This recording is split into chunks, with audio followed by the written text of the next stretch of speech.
এক মূর্তি, একটা মন্দিরে মূর্তি হারিয়ে গেছে। কি হারিয়ে গেছে? আওয়াজ দিয়ে বলেন, কি হারিয়ে গেছে? মূর্তি হারিয়ে গেছে। তো হিন্দুরা তো তাদের পূজা মণ্ডপ নিয়ে খুব চিন্তা ফেকেরে থাকে। চিন্তা করছেন যে আমাদের মন্দির থেকে, পূজা মণ্ডপ থেকে মূর্তি চুরি করে নিয়ে গেল, কার এত বড় সাহস? পাহারাদার নিযুক্ত করছে। কি নিযুক্ত করছে?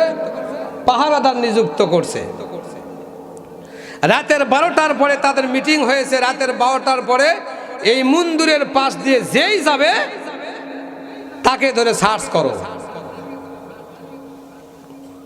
আর তাকে জিজ্ঞাসাবাদ করো এই মূর্তি সে চুরি করেছে কিনা। আমার ভাইয়েরা মনোযোগ দিয়ে শুনতে হবে।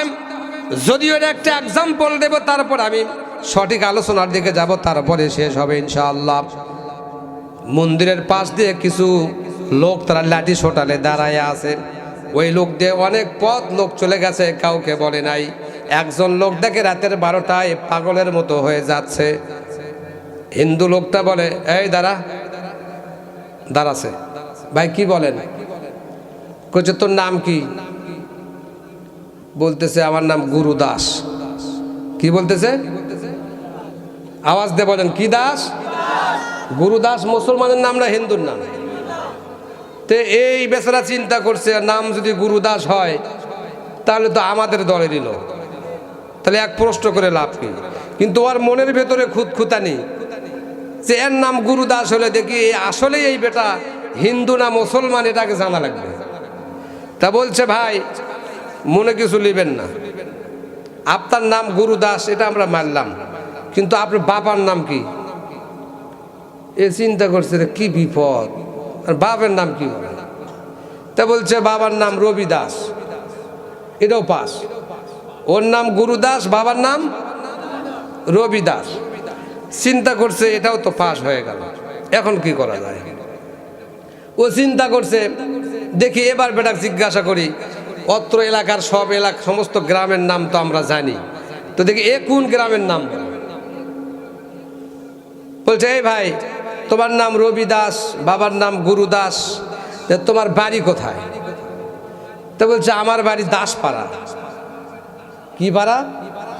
আওয়াজ দিয়ে বলেন, কি পাড়া?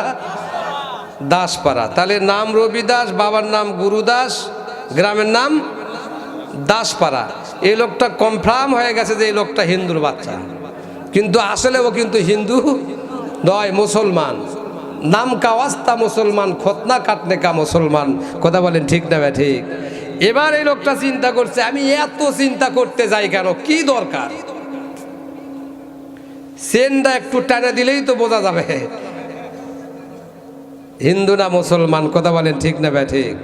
লোকটা বহুদূর চলে গেছে, এর মনের ভেতর সন্দেহ জাগছে।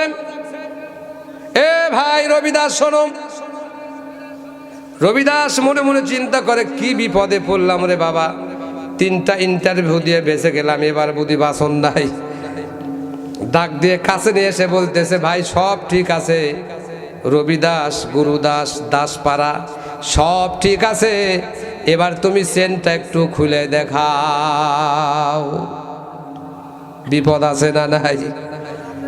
আওয়াজ দিয়ে বলেন, বিপদ আছে না নাই? চেন খুললে হিন্দু না মুসলমান বোঝা যাবে? ওটা কেটে মুসলমান হলে কি জান্নাত পাওয়া যাবে? রে যারা চুপ করে আছে করছে, হুজুর আচ্ছা ওয়াজ করছে রে, থাক কাটে মুসলমান হয়ে যে জান্নাত পাওয়া যায়, তাহলে এত নামাজ রোজার ইসলামী জালসার দরকার আছে নাই? আমার ভাইয়ের আমি বলতেছিলাম, কাল কিয়ামতের মহা মুসিবতে আমাদেরকে নাজাতের জন্য আমার নবী, বিশ্ব নবী, রাহমাতুল লিল আলামিন নবী কত রকমের তালবানা, কত রকমের ওসিলা, কত রকমের কিছু খুঁজে বেড়াবেন। একটু জোরে বলা যাবে কি সুবহানাল্লাহ? আমার নবী বলবেন, ইয়া রাব্বুল আলামিন, হাসরের ময়দানে আমার একটা উম্মত যেন জাহান্নামে না যায়, আপনি আমার কাছে ওয়াদা করেছেন। জোরে বলুন সুবহানাল্লাহ। আমার আল্লাহ ওয়াদা করেছেন, নবী হে, আমার নবী মসজিদ নবী থেকে বের হয়ে মা আয়েশা সিদ্দিকা রাদিয়াল্লাহু তাআলা আনহার ঘরে শুয়ে আছেন। হঠাৎ করে নবী নিখোঁজ হয়ে গেলেন। একটু জোরে বলে যাবে কি সুবহানাল্লাহ। দেখেন নবী কিছু দূর পথ গিয়ে আমার নবী ঘরের পাশে সেজদায় পড়ে কাঁদছে, ইয়া হাবলি ইয়া উম্মতি ইয়া হাবলি ইয়া উম্মতি। আল্লাহু আকবার। মা আয়েশা সিদ্দিকা বলেন, ইয়া রাসূলুল্লাহ ইয়া হাবিবাল্লাহ, গভীর রাত হয়ে গেছে, আরাম ফরমান। গভীর রাত হয়ে গেছে, আরাম ফরমান। আপনি সেজদায় পড়ে কাঁদছেন আর আমি কেমনে বিছানায় শুয়ে থাকি? এটা তো হতে পারে না। ইয়া রাসূলুল্লাহ, আপনি সেজদা থেকে মাথা উঠান, জোরে বলুন সুবহানাল্লাহ। আমার আল্লাহ বলেন, ও আমার হাবিব, ও আমার দোস্ত, সেজদা থেকে মাথা উঠাও, কি তুমি চাও তাই তোমাকে দেওয়া হবে। আমার আল্লাহ বললেন, আমার উম্মতদেরকে আপনি ক্ষমা করে দেন, জোরে বলুন সুবহানাল্লাহ। আল্লাহ পাক জিবরাইলকে প্রেরণ করে বললেন, আমার হাবিবকে গিয়ে বলো, আমার বন্ধুকে গিয়ে বলো, তার উম্মতের মৃত্যুর 1 বছর আগে যদি আমার কাছে তওবা করে, আমি আল্লাহ তার তওবা কবুল করে নেব। নবী আমার সিজদা থেকে মাথা উঠালেন না, উনি কাঁদতেছেন আর কাঁদতেছেন। রব্বুল আলামিন আমার উম্মতদেরকে যতক্ষণ পর্যন্ত জান্নাতি ঘোষণা না করবেন, এতক্ষণ পর্যন্ত সিজদা থেকে মাথা উঠবে না। জিবরাইল ফেরত গেলেন, আল্লাহকে বলেন, আপনার দোস্ত 1 বছরের কথা বলেছেন, সিজদা থেকে মাথা উঠায় না, খুশি হয় নাই। আল্লাহ পাক বললেন, জিবরাইল যাও যাও, আমার হাবিবকে বলো, মৃত্যুর 6 মাস আগে যদি তওবা করে, আমি আল্লাহ তার তওবা কবুল করে নিয়ে জান্নাত দিয়া দিব। তাই বলে গম মারা খেলে হবে না, অন্যের হক মেরে খেলে হবে না। কথা বলেন ঠিক না ব্যাঠিক? আল্লাহ পাক বলেন, আল্লাহ নবী বলেছেন, হাক্কুল্লাহ হাক্কুল ওয়ালিদাইন ওয়ান নাস। প্রথমে মানুষের ওপর 3টা হক আছে। একটা হলো আল্লাহর হক, কার হক? আর একটা হলো মানুষের হক। দ্বিতীয়টা হলো হাক্কুল ওয়ালিদাইন, পিতামাতার হক। আল্লাহর হক আদায় করেছেন, মানুষের হক আদায় করেছেন। পিতামাতার হক যদি আদায় না করে মারা যান, আপনার কবরে কখনো নাজাত হতে পারে না। কথা বলেন ঠিক না ব্যাঠিক? আমার নবী সিজদায় পড়ে কাঁদছেন, মৃত্যুর 6 মাস আগে তোমার উম্মত তওবা করলে আমি আল্লাহ তার তওবা কবুল করে নেব। আমার নবী তারপরেও সিজদা থেকে মাথা উঠালেন না, সিজদায় পড়ে কাঁদছে, ইয়া হাবলি ইয়া উম্মতি। আমার দয়ালো নবী, পড়েন, আমার দয়ালো নবী, প্রেমের ছবি আর আসবে না জগতে। আওয়াজ দিয়ে পড়েন, আমার দয়ার নবী। আওয়াজ দেন। হাসর দিনে উম্মত বিনে, হাসর দিনে উম্মত বিনে যাবে না নাবি বেহেশতে। আমার দয়ার নবী আর আসবে না জগতে। আমার দয়ার নবী, প্রেমের ছবি। 63 বছরের জিন্দেগি কেঁদে গেছেন নবীজি। 63 বছরের জিন্দেগি কেঁদে গেছেন নবীজি। এখনো শুয়ে কাঁদে মাদিনায় আমার দয়ালো নবী আর আসবে না জগতে। আমার দয়ালো নবী, প্রেমের ছবি আর আসবে না জগতে। জোরে বলেন মারহাবা, আরেকটু জোরে বলেন মারহাবা। আমরা কার উম্মত হতে চাই, নবীর না শয়তানের? আমরা কার দলে দলভুক্ত হতে চাই, নবীর না শয়তানের? নবীর দলে দলভুক্ত হতে পারলে জায়গা কোথায় হবে? আর শয়তানের দলে দলভুক্ত হলে কোথায় জায়গা হবে? জাহান্নামে। মাশাআল্লাহ। আমার ভাইয়েরাম, আমার আল্লাহ বলেন, ও আমার হাবিব, ও আমার বন্ধু, দুনিয়ার সমস্ত নবীরা, সমস্ত রাসূলেরা আমাকে খুশি করতে চায়। কাকে খুশি করতে চায়? ইব্রাহিম নবী আগুনে পড়েছেন কার ভালোবাসার জন্য? আওয়াজ দিয়ে বলতে হবে, কার ভালোবাসার জন্য? আয়ব নবীর শরীরে রোগ দেখা দিয়েছিল কার ভালোবাসায়? ওয়াইস করুনি দমদম মোবারক ভেঙ্গে ফেলেছেন কার ভালোবাসায়? জাকারিয়াকে কোরাত দিয়ে ছিঁড়া হলো কার ভালোবাসায়? একেবারে নবজাতক শিশুকে মা হাজেরা সহ ওই মরুভূমি প্রান্তরে বনবাস যিনি দিয়েছেন কার ভালোবাসার জন্য?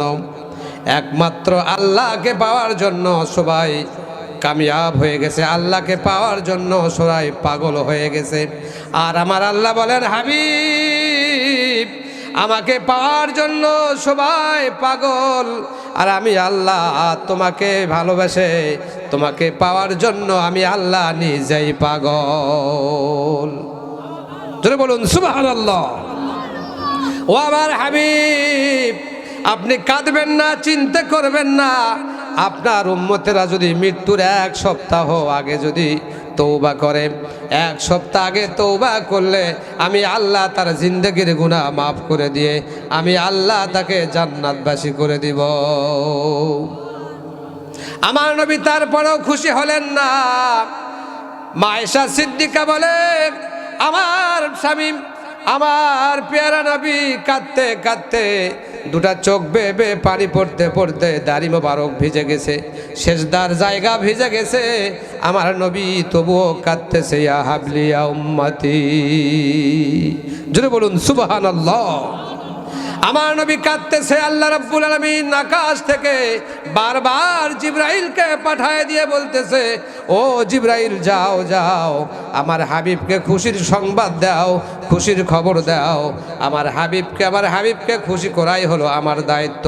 ওয়ালা সাউফা ইউতিকা রাব্বুকা ফাতারদা।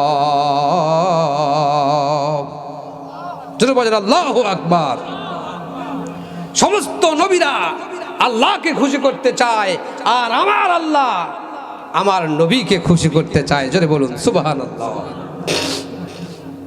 সর্বশেষ জিবরাইল এসে বললেন, ইয়া রাসূলুল্লাহ, ইয়া হাবিবাল্লাহ, আপনার উম্মত যদি মৃত্যুর প্রাককালে, মৃত্যুর সময় যখন গড় গড় করে আওয়াজ আসে, নিঃশ্বাস যায় যায় অবস্থা, কথা বলে বলে অবস্থা, কথা বলতে পারে না, আওয়াজ দেয়, মৃত্যু শয্যায় পড়ে, একবার যদি পড়ে আস্তাগফিরুল্লাহ আল্লাযী, পড়েন আস্তাগফিরুল্লাহ আল্লাযী লা ইলাহা ইল্লা হুয়াল হাইয়ুল কাইয়ুম ওয়া আতুবু ইলাইহি।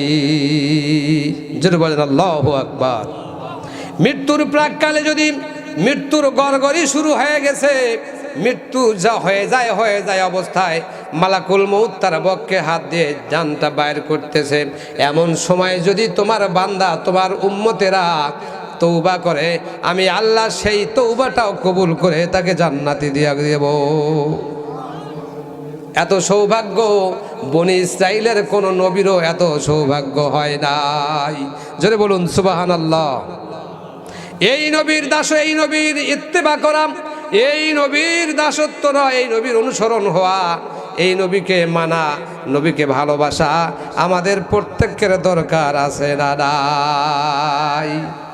আল্লাহ রাব্বুল আলামিন বলেন, কুল ইন কুনতুম তুহিব্বুনাল্লাহ ফাত্তাবিউনি ইউহিব্বুকুমুল্লাহ ওয়া ইয়াগফির লাকুম যুনুবাকুম ওয়াল্লাহু গফুরুর রহিম। আওয়াজ কি কমে গেল ভোল্টেজ? জোরে বলেন আল্লাহু আকবার। আমার আল্লাহ বলেন, হে নবী, কুল ইন কুনতুম তুহিব্বুনাল্লাহ, যদি কেউ আমি আল্লাহকে ভালোবাসতে চায়, যদি কেউ আমি আল্লাহকে পেতে চায়, আমার জান্নাত যদি পেতে চায়, জাহান্নাম থেকে যদি মুক্ত পেতে চায়, তারা যেন কি করে? ফাত্তাবিউনি, হে নবী যেন তোমার অনুসরণ করে। কার অনুসরণ? নবীর অনুসরণ করে। নবীর অনুসরণ করলে কি হবে? ইউহিব্বুকুমুল্লাহ, আল্লাহ বলেন আমার ভালোবাসা পেয়ে যাবে। আর আমার ভালোবাসা যখন পেয়ে যাবে, আমি আল্লাহ তখন তোমাকে কি করব?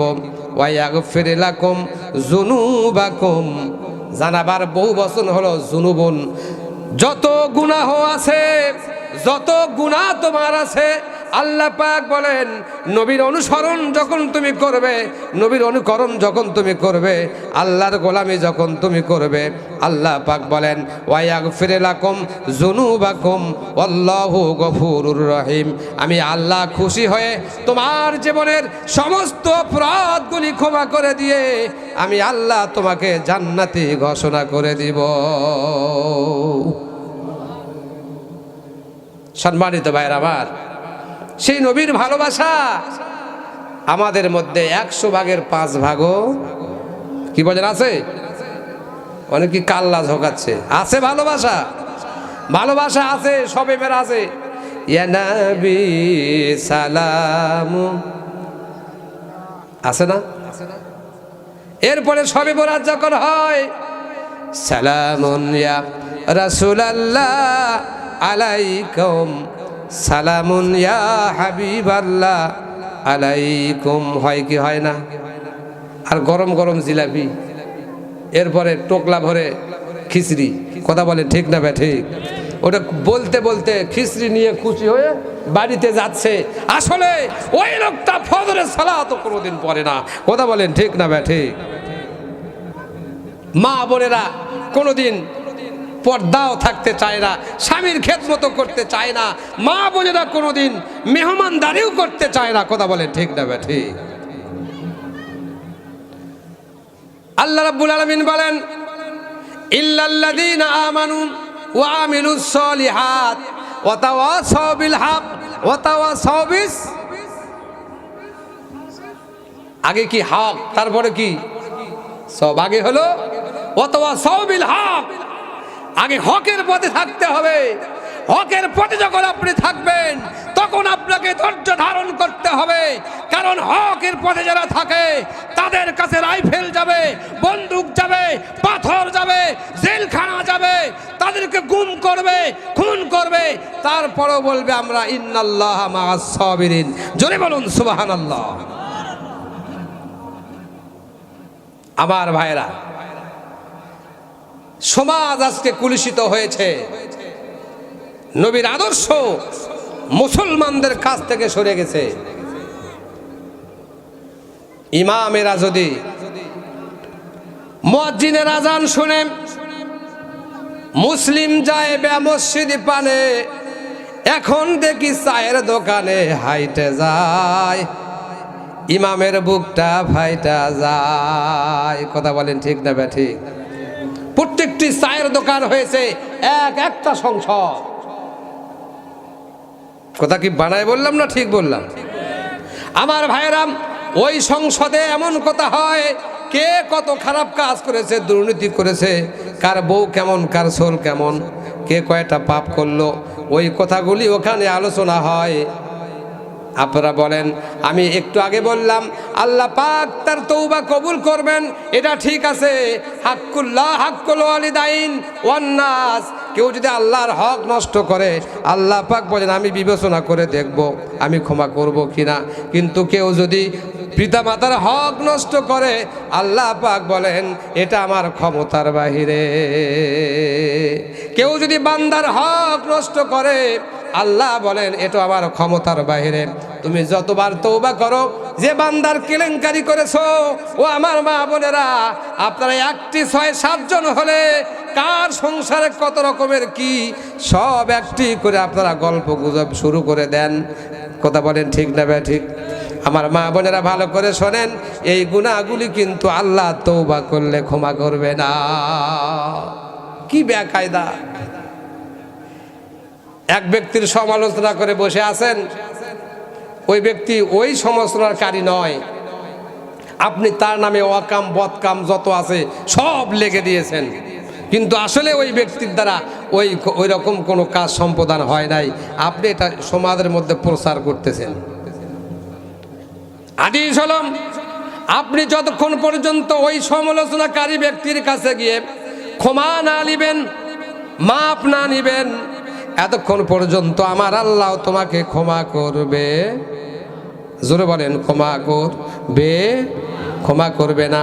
কারণ যে ব্যক্তির সমালোচনা করে মান সম্মান ক্ষতি করলেন, ইজ্জত হানি করলেন, আল্লাহ বলেন ওই ব্যক্তির কাছে গিয়ে ক্ষমা চাও। আর তুমি যতদিন হায়াতে বেঁচে থাকবে ততদিন পর্যন্ত তুমি তার জন্য দোয়া করতে থাকো। জোরে বলুন সুবহানাল্লাহ। আমার ভাইরা বলতেছিলাম, হক করলাম, আল্লাহর হক সম্পর্কে কথা শেষ করে দিলাম। এরপরে হলো হাক্কুল ওয়ালিদাইন, পিতামাতার হক। পিতামাতার হক আজকে কেমনে আদায় হবে?